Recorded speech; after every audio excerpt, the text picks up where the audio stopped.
Hi, I'm Jennifer Gonzalez from the Cult of Pedagogy podcast, a part of the Education Podcast Network, just like the show you're listening to now. Shows on the network are individually owned and opinions expressed may not reflect others. Find other interesting education podcasts at edupodcastnetwork.com. Hey, what's going on, Google Teacher Tribe? It is me, Chris Nessie, producer of the podcast. Matt and Kasey are out on special assignment this week as they prepare for the upcoming 100th episode of the podcast. So they asked me, in their absence, to choose one of my favorite episodes from the archive. And this time, I have chosen episode 8 from March of 2017. In this episode, Matt and Kasey talk with Royse City High School's Student Chrome Squad. This episode is Meet the Chrome Squad. They talk with students Tyler, Britni, Bryan, Caleb, and their teacher, Cody Holt, and they discuss what the Chrome Squad is, how it began, and the challenges they face. I think that this episode is super relevant because if you have students who are doing tech support in your school, this is a great model that you could potentially follow. And if you'd like to have a model to follow, definitely listen to this episode more than one time. I hope you enjoy the episode, and we'll have fresh content next week.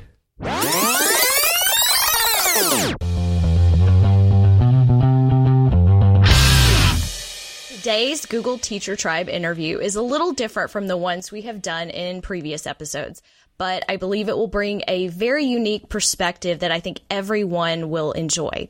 If you follow the Shake Up Learning blog, you may remember a series of guest posts by innovative learning specialist Cody Holt, where he introduced us to the amazing student Chrome Squad that he guides, teaches, and facilitates at Royse City High School in Royse City, Texas. Today we are speaking with Cody and 4 students from the Chrome Squad. Hi, Cody, and hello to the Chrome Squad. Hey, how are you? We are doing well. So tell us who we have here today. So I'm Cody. I am the Innovative Learning Specialist here in Royse City, and I have 4 Chrome Squad members with me today. I'm Tyler. I'm a junior. I'm Britni, and I'm also a junior. I'm Bryan. I'm also a junior. I'm Caleb, and I am also a junior. And I just realized that's what we did. So hello, Tyler, Britni, Bryan, and Caleb. We are so excited to have you on here today. So, Cody, I want to begin with you. Could you tell us a little bit about what exactly the Chrome Squad is and how it began? Yeah, sure. So the Chrome Squad is a group of students that they essentially run our entire one-to-one program here at the high school.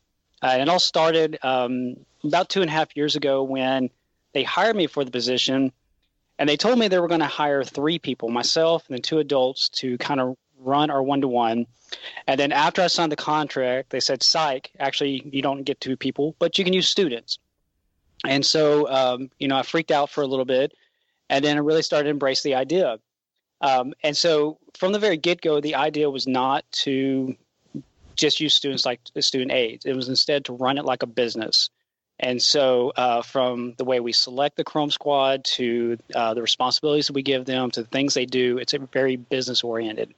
Stealing a lot of stuff from Google to do it. So things like the 20% time, how we empower students, a lot of that's just borrowed from kind of Google principles.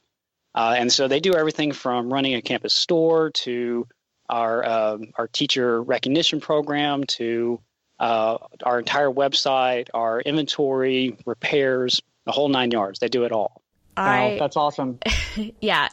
Every time I talk to Cody, I'm just totally blown away, and I am going to gush a little bit because I do have a special relationship and have visited Royse City several times. So I know there's some amazing things going on out there. And just to be clear, of course, the Chrome Squad is supporting the one-to-one Chromebook initiative at the high school. And Cody, could you tell us a little more about how you run it like a business? Because I believe you have meetings, right? Like department meetings and things like that? Yeah, so the Chrome Squad, each member is divided up into a different department or team. And so those different things might be a department that they just write blogs. Another one does professional development. Another runs the campus store. And so those teams, they meet together and develop goals that they have to set over a 3-week and 6-week mark. But then they also meet with me in what we call our weekly staff meetings. So every week, we sit down, we talk through things happening that week. They go through some training with me. They talk about their goals and how those are going, what adjustments need to be made, what they're wanting to do with their 20% time, and that type of stuff. It helps kind of push them forward to what they're trying to get accomplished. I think that's a really great model, and the students are getting some great experience in presenting at conferences. So you guys just presented a couple of weeks ago at the TCEA conference in Austin, and so you're getting all kinds of attention. And I'm hoping this gets you even more by being on this podcast. But yeah, definitely. So tell us a little more about how you use the Chrome Squad to support teachers and students, to support the one-to-one. So what types of things are you doing to help them learn how to use those Chromebooks? Okay, so that's a great question. So we use the students, the Chrome Squad, to do tech support for both the teachers and the students, because that's kind of that first level, getting them comfortable, the kids comfortable with utilizing Chromebooks, and letting the teachers have that really low anxiety level so they are more comfortable with trying something new. But then they're also there providing online resources for students and teachers on how to utilize the Chromebooks, utilize G Suite. And then we're actually just starting something. We're right now in the beta process of that, and we call it our Chrome Concierge service. And that's where the students are actually working with teachers. So the Chrome Squad works with teachers to develop lessons for their students. And so we are like in the infancy stage of that, actually starting meetings next week with the teachers, but the teachers we're meeting with are really, really excited about the opportunity to have students working with them to develop lessons. Wow, that's awesome. This is such a cool idea. And so I wanted to ask a question of some of the students, and being a part of this Chrome Squad, I bet is probably a learning experience, kind of like being in a classroom, but kind of not like being in a classroom. And so I wanted to hear from you guys. What are some of the things that you guys are learning from this? Like, what are some of the things that some of the experiences that you guys are taking away that have been really useful for you? I think this program has been good for teaching us a lot of things, at least in my opinion, whether it's like learning how to use new software programs. I'm on the video team specifically, so I make a lot of how-to videos. I've kind of self-taught myself, some help from Mr. Holt, how to use programs like Adobe Premiere Pro and Photoshop to create really cool projects to go up on our website. And then it also kind of gives us the opportunity to really, I guess, increase our communication skills and learn how to deal with certain types of people in certain situations. I personally don't have a job outside of school, but I kind of see Chrome Squad as my stand-in for a job. This is a very unique, I think, experience for students to have this, and because of the recognition that you've received and also getting to present and share this. Now, what is the biggest challenge in supporting teachers and students? What do you see that as? And feel free, anyone can answer that question. Okay, so I think that the biggest challenge, one of the biggest challenges would be having the teachers understand that even though we are students, we can help them. For example, one of our other Chrome Squad members, he was on a call. He was going to help a teacher with a Wi-Fi or something to that effect. And when he walked into the classroom, the teacher just looked at him and was like, "Where's Mr. Holt?" Our Chrome Squad member was like, "Oh, he's busy right now, but I can take care of you." The teacher just looked at him and said, "Oh, they're sending students in now." I think a big part of trying to grow Chrome Squad is showing the teachers that, yes, we are students, but we can teach you. And I think that's just a really big thing that we need to emphasize, because, I mean, even now, like, not as many teachers are skeptical about it as they were in the beginning, but it's still something that we do need to work on, just showing the teachers that we can be efficient in that area. I think that's such an important thing to note. I'm so glad that you brought that up, because it seems like with teachers just sort of all across the board, it's really hard for us sometimes to let go of that control, where we feel like we have to have all the answers and we've got to be in control 100% of the time. And just because you guys are the teachers, it doesn't mean that you have all the answers, and I have some value to bring too. And I think that's got to be such an important thing for us going forward in education. I totally agree. And let me tell you this, because I've been teaching teachers now for a long time, and they don't always want to hear what I have to say either. So it's a challenge for all of us. And I really appreciate the fact that you have implemented this. Now, you're in your second year, correct, of the Chrome Squad? Yes, our second year. So are you seeing maybe some of the walls coming down with teachers being more accepting now in the second year of students as teachers? I definitely think so. I think if, like the Chrome Concierge service is a kind of example, I think if I tried to pitch that last year to teachers, it would have been a huge flop. But they're starting to see the value of students and what they can do. And something I've noticed is kind of the culture altogether as far as how our teachers see our students has changed and evolved as the Chrome Squad's been there. They're seeing students as much more capable, and so that's changing how the teachers react with just any student, not just with the Chrome Squad. Oh, that's awesome. Yeah, a culture shift. I really like that. And I'm sure that's affecting how they approach everything in their classroom as well. So, Alan November is a big proponent of bringing students to professional learning, side by side and learning that way. So I think we are getting closer to having more opportunities like that. And I think the Chrome Squad is just building that bridge between the teachers and students. I think that's awesome. Yeah, I totally agree with that. And kind of along that same line, the website that you guys have and the badging system is really cool. I'd love for you to tell us a little bit about that too. Kind of talking about the website in general, I think it's been one of the coolest things to see develop over the course of this year so far. I personally have worked around and tweaked things on the website, and that's where all the how-to videos that the video team makes get uploaded to. So it's cool to see the website develop and change as the year goes on, and to see how different it is from the website that we had last year. It's really cool because it's a place where anybody could go for any kind of help or support. And there's such a wide range of topics, whether it's a how-to video on how to use a certain program in your classroom or a blog. There's so many things on the website that really, I feel like, can be helpful to a lot of people. And I just want to reiterate that this website was totally student developed, correct? Yeah, outside of me just getting the bones together so they had a framework to work off of, it's something they've built. That's amazing. It's a beautiful site. Yes. Have you looked at some of the badging systems, the opportunities that they have in there for teachers?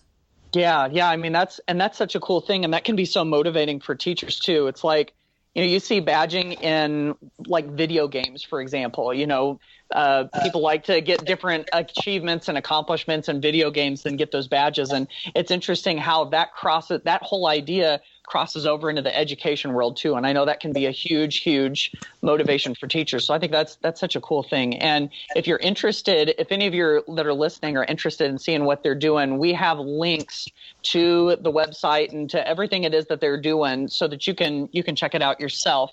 And that's all available at googleteachertribe.com/8. So feel free to go in and check those out. Yes. And we have links to several resources there about the Chrome Squad that you can check out as well. Now, Cody, you shared with me some statistics on those badges. So how many badges have been issued this year? It's actually increased quite a bit since we last talked, which was only a couple weeks ago. But when we talked a couple weeks ago, we had issued about 1,200 badges in less than a year, so about 8 months. Each one of those badges is equivalent to an hour of professional development. So that has a ton of change in mindset and change in craft for teachers.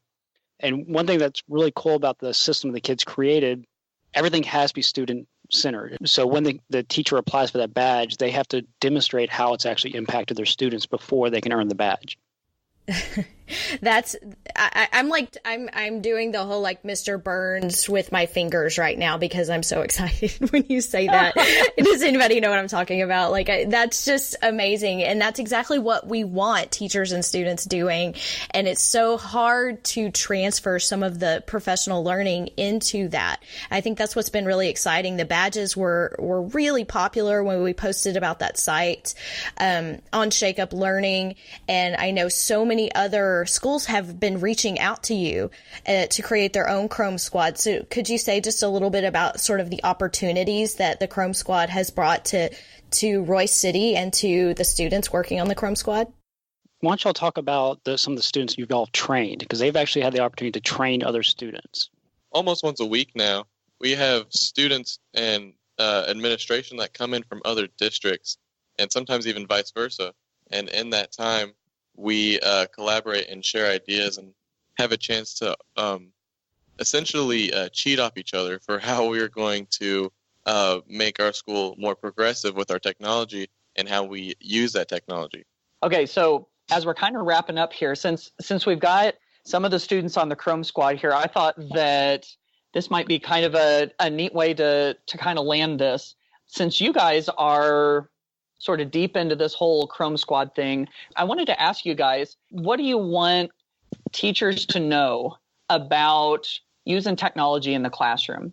I think really the best advice that you can give when talking about trying to integrate technology into the classroom is don't make it something that's too forced.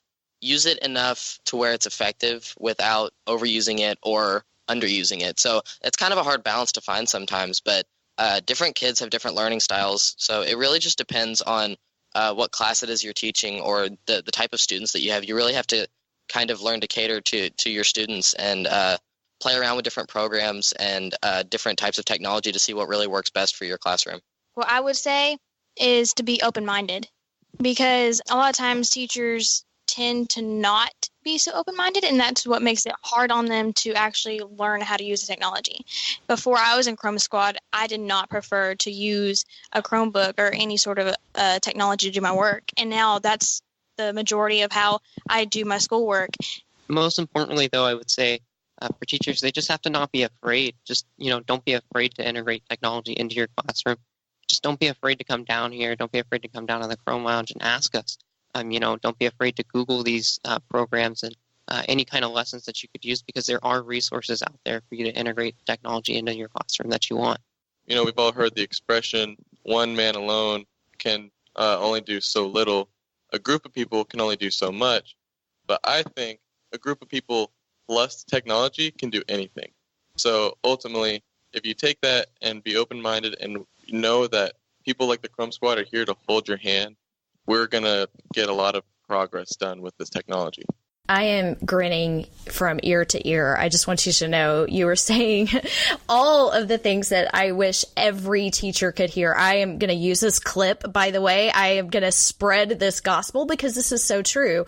This is exactly what teachers need to hear. And it's so much more valuable hearing that from the student perspective. I really just want to make sure that I also mention a really special opportunity. I believe you guys were invited to Google in Mountain View. Is that correct? That is correct. So tell us what that is and how you reacted when you found out. Actually, a week before TCA, our superintendent was at Midwinter and ran into Google, and they were talking. And apparently there was talk of that possibly happening. So Mr. Worthy came back and was like a kid in a candy store, like jumping up and down, like giddy, like, you cannot believe this. And so he told me about it. So he's like, when we get to TCA, first thing you have to do is go find Google and go talk to them. And so went down there and I met with Mike and Kevin from Google EDU and Kasey as well. And we talked. They came to a couple of sessions. And then, we got invited to bring the whole Chrome Squad to Mountain View as well as to the Austin campus. So we're excited about that, trying to figure out how we're going to pay for it. That's so cool. That's one of those things that you can kind of take with you going forward. It's like one of those experiences you can kind of like tell your kids and your grandkids and everything. So I'm so glad that we got you guys on the show. Thank you so much for coming on. This has been really good, I think, for any school or teacher that's interested in doing something like this. But it's also been, for me, such an inspiration just as an educator to hear from you guys and to hear these suggestions. So to Cody and Tyler and Britni and Bryan and Caleb, I just appreciate all of you guys being on the show today. You're welcome. Yeah, it's been an honor. No problem. Thank you. Thank you for having us. Thanks for your time. All right. Thanks, guys. Thank you guys so much. You are truly an inspiration to all of us. Thanks for listening to the Google Teacher Tribe podcast. Keep up with every new episode by subscribing on iTunes, Google Play, or Stitcher, and by visiting GoogleTeacherTribe.com. Get in on the conversation on Twitter by using the hashtag GTTribe. Until next time, keep harnessing the G Suite power, and may the Googles be with you.